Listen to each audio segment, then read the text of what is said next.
How many of you have experienced a child who was so persistent and talkative, always giving their input or opinions and asking questions like, Mom, why is the sky blue? Mom, where did dinosaurs come from? Mom, why do I have to wear this scarf on picture day? Or how about a child that is clingy and consistently requiring your attention, or a child who whines and cries so much you just wish you can grab the remote and press the mute button? Well, I was that child, that little girl at 4 years old who wanted to know everything. I wanted to express my opinion. I was theatrical in my conversations, and I wanted my voice to be heard. Like the time like when I told my mom, I don't want to wear a scarf on picture day. She said, you have to hide those hickeys on your neck. It is wrong. It is wrong to have them, and you could get in trouble. I didn't know what I did wrong. I just remember my dad smothering me with kisses on my neck and making me laugh. This was confusing. This was a confusing time for me. It seemed like I was always being told to hide something or be quiet. Like the time I got into my mom's jewelry box. I was just having fun. But when she found me, she went to grab the belt. I bolted to my dad, who was laying on the couch, and he lifted the blanket covering him so I could hide from her. Once I was under the blanket, I realized my father was naked. I was scared as I could feel his privates on my body. He said, keep quiet or you'll get swatted by your mother. This is when keep quiet became a theme in my life. At the age of 7, my dad would cruise around town with me in his cobalt blue Corvette, picking up hitchhikers, shooting heroin, and going to the no-tell motel, where he sat me in front of the TV and told me to stay facing forward and to keep my mouth shut. Each time I was instructed to never speak of this to anyone, especially my mom. But I did. And it wasn't long after when my parents divorced. I was 8 when my mom and I moved into my grandma's house. Things weren't much better there, though. On many occasions, I was inappropriately touched by uncles and cousins at nap time or sleepovers at family events. Every time I spoke up, I was told it was happening because I wanted attention. I was dreaming, or that person must have been drunk and didn't mean it. No matter what I said or who I told, the touching continued. I became depressed, angry, and disconnected. I numbed my pain by smoking pot and trying cocaine for the first time. When I got caught with a bag of marijuana and had to go to counseling, I was pulled aside once again, and this time by my godmother, who made it very clear I was not to speak a word about the molestation, or it would be my fault that my dad would go to jail. I was in shock. She knew too. How long has she known? Am I not important enough for anyone to address this? That is when I decided to press the mute button on myself.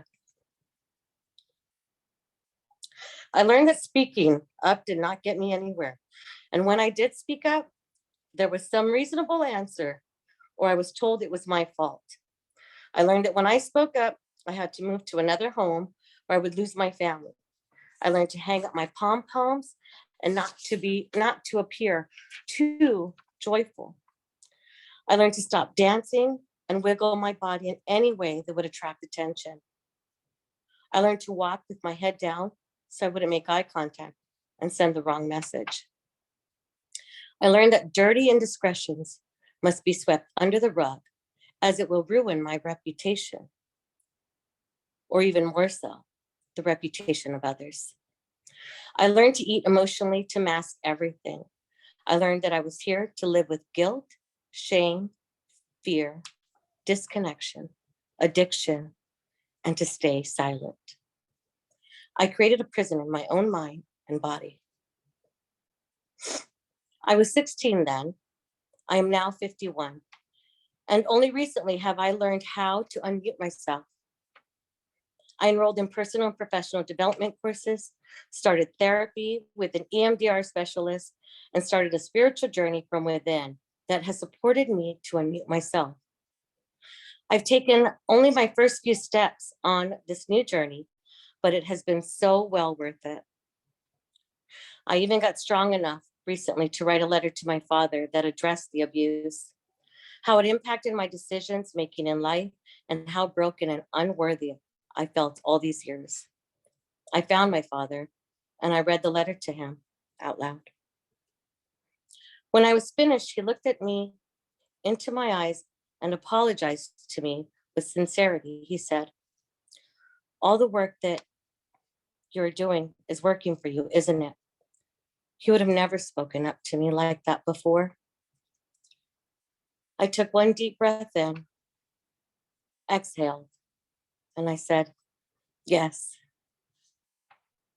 I'm now learning to stand up for myself, and it's freeing me emotionally, physically, mentally, and spiritually. By speaking up, I am also taking a stand for other little girls and women out in the world who have similar experiences, to let them know that they are not alone and their voices need to be heard. Did you know that every 9 minutes, Child Protective Services finds evidence of a claim of child sexual abuse? And the effects of the abuse can be long lasting and impact the victim's mental health. They're 4 times more likely to develop symptoms of drug abuse, experience PTSD, and major depressive episodes as adults.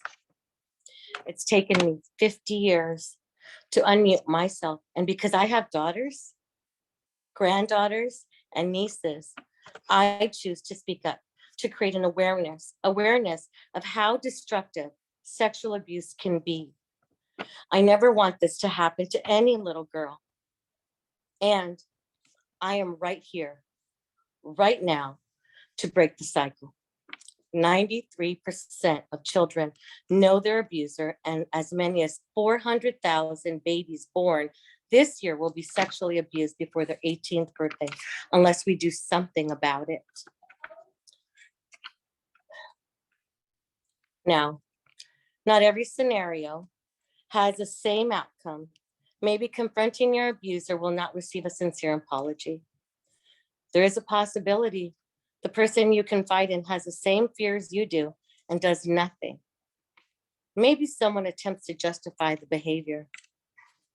However, what if, just what if, you unmute yourself and address your sexual abuse with a trusted source, like a therapist, a school counselor, an advocacy organization, or a circle, just like this one, and your voice is heard.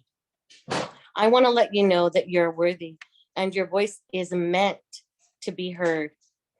I say, it is okay to lose family, friends, or even your partner or spouse, but it is not okay to lose yourself. Do not hold yourself back from shining your light and contributing to the world. Hold your head up high and say to yourself, I will live tall, and unmute yourself. Thank you. Unmute yourself and